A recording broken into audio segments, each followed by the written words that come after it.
નમસ્કાર મિત્રો. તો મિત્રો આરટીના એડમિશન માટે ફોર્મ ભરવાના છે એ 28/2/2025થી છે એ તેમના ફોર્મ ભરવાના શરૂ થાય છે. તો ફોર્મ ભરવાના શરૂ થાય એ પહેલાં તમારે કયા ડોક્યુમેન્ટ તૈયાર રાખવા જોઈએ જેથી ફોર્મ ભરતી વખતે તમને કોઈપણ પ્રકારનો પ્રોબ્લેમ ના થાય. તો તેમની સંપૂર્ણ માહિતી આજના વિડીયોમાં આપવાનો છું. એની પહેલાં અમારી ચેનલમાં પહેલીવાર આવ્યા હોય તો ચેનલને સબસ્ક્રાઈબ કરી દેજો જેથી એડમિશનને લગતી તમામ માહિતી છે એ સૌથી પહેલાં તમારા સુધી પહોંચી શકે. તો ચાલો મિત્રો આપણે આજનો વિડીયો શરૂ કરીએ. તો સૌ પ્રથમ છે રહેઠાણનો પુરાવો. તો તેમાં તમારે આધાર કાર્ડ, પાસપોર્ટ, વીજળી બિલ, પાણી બિલ, ચૂંટણી કાર્ડ કે રેશન કાર્ડ આમાંથી કોઈપણ એકની જરૂર પડશે. જો આમાંથી કોઈપણ એક ન હોય તો તમારે કોઈપણ એક હશે તમારી પાસે તો તમારે રજિસ્ટર ભાડા કરારની જરૂર રહેતી નથી. પરંતુ જો આમાંથી કોઈપણ તમારી પાસે એક નહીં હોય તો તમારે છે રજિસ્ટર ભાડા કરારની જરૂર પડશે. અહીંયા નોટોરાઇઝ ભાડા કરાર છે એ માન્ય ગણવામાં નહીં આવે. ત્યારબાદ બીજું છે વાલીનું જાતિ પ્રમાણપત્ર. એટલે મામલતદાર શ્રી અથવા સમાજ કલ્યાણ અધિકારી અથવા તાલુકા વિકાસ અધિકારી દ્વારા આપવામાં આવેલું હોય એવું વાલીનું જાતિ પ્રમાણપત્રની અહીંયા જરૂર પડશે.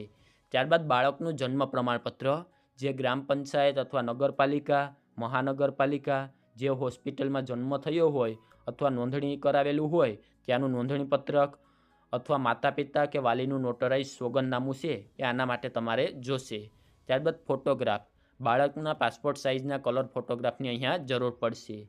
ત્યારબાદ વાલીનું આવકનું પ્રમાણપત્ર. આવકનો દાખલો છે એ મામલતદારનો અથવા તાલુકા વિકાસ અધિકારીનું હશે તો જ માન્ય ગણવામાં આવશે.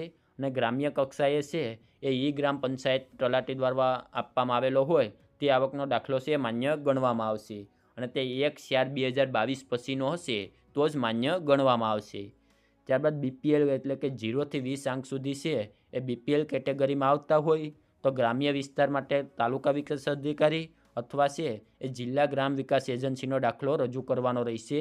જ્યારે શહેર વિસ્તાર માટે છે એ મહાનગરપાલિકાના કિસ્સામાં નાયબ મ્યુનિસિપલ કમિશનર અથવા મહાનગરપાલિકાએ છે એ સક્ષમ અધિકારોનો દાખલો છે અહીંયા તમારે જરૂર પડશે.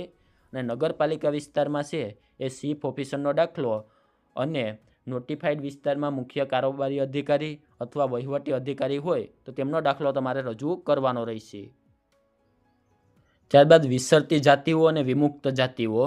તો તેમના માટે મામલતદાર શ્રી અથવા સમાજ કલ્યાણ અધિકારી અથવા તાલુકા વિકાસ અધિકારીનું છે એ પ્રમાણપત્રની તમારે જરૂર પડશે.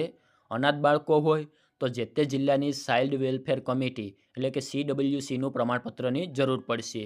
સંભાળ અને સંરક્ષણની જરૂરિયાતવાળું બાળક હોય તો તેમના માટે પણ જે તે જિલ્લાની ચાઇલ્ડ વેલફેર કમિટી હોય CWC તેમનું પ્રમાણપત્ર જોશે.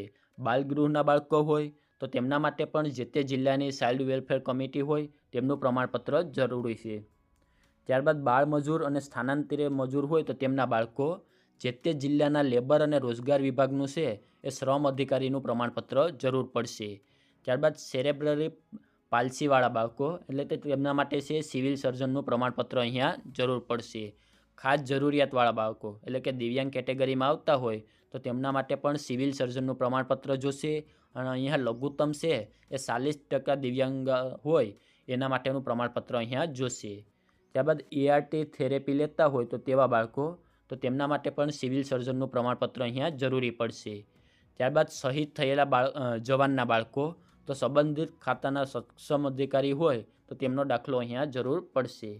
ત્યારબાદ સંતાનમાં એકમાત્ર દીકરી હોય તો તે માટે કેટેગરી માટે તો ગ્રામ્ય વિસ્તાર માટે તલાટીનો, નગરપાલિકા માટે ચીફ ઓફિસર, મહાનગરપાલિકા માટે સક્ષમ અધિકારીનો છે એ સંતાનમાં એકમાત્ર દીકરી હોવાનો દાખલો તમારે જરૂર પડશે.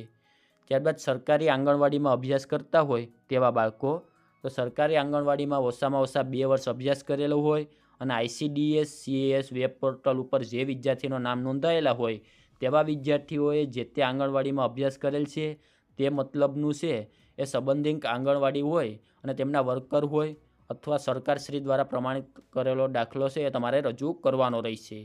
ત્યારબાદ બાળકનું આધાર કાર્ડ. બાળકના આધાર કાર્ડની નકલની જરૂર પડશે, વાલીના આધાર કાર્ડની નકલની જરૂર પડશે અને બેંકની વિગતો. જો બાળકનો બેંકની વિગત હોય તો તેમની અથવા વાલીના બેંક ખાતાની પાસબુકની ઝેરોક્ષ છે તેમની જરૂર પડશે.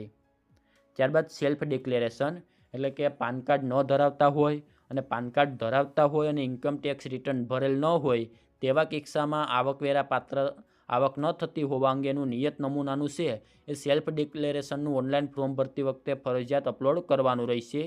તો આ બધા જ ડોક્યુમેન્ટનું લિસ્ટ છે એ હું આપણી ટેલિગ્રામ ચેનલમાં મૂકી દઈશ અને તેમની સાથે સેલ્ફ ડિક્લેરેશન ફોર્મ પણ મૂકી દઈશ. તો ટેલિગ્રામ ચેનલની લિંક છે એ વિડીયોના ડિસ્ક્રિપ્શનમાં આપેલી છે. તો આટલા ડોક્યુમેન્ટની ફોર્મ ભરતા પહેલાં છે તમારે તૈયાર રાખવાના રહેશે, જેથી ફોર્મ ભરતી વખતે છે તમને કોઈપણ પ્રકારની છે એ પ્રોબ્લેમ ના થાય. જો આને લગતો બીજો કંઈ પ્રશ્ન હોય તો કોમેન્ટ બોક્સમાં જણાવી દેજો, ત્યાં જવાબ આપી દઈશું. અને આના પછીનો વિડીયો છે એ ફોર્મ ભરતી વખતે તમારે ખાસ શું ધ્યાનમાં રાખવું અને તમારે ફોર્મ કેવી રીતે ભરવું તો તેમના વિડીયો પણ આપણી ચેનલ ઉપર મૂકવામાં આવશે. તો આજના વિડીયોમાં આપવામાં આવેલી માહિતી સારી લાગી હોય તો વિડીયોને લાઇક કરી દેજો અને અમારી ચેનલમાં પહેલીવાર આવ્યા હોય તો ચેનલને સબસ્ક્રાઈબ કરી દેજો, જેથી આ એડમિશનને લગતી સંપૂર્ણ માહિતી છે એ સૌથી પહેલાં તમારા સુધી પહોંચી શકે.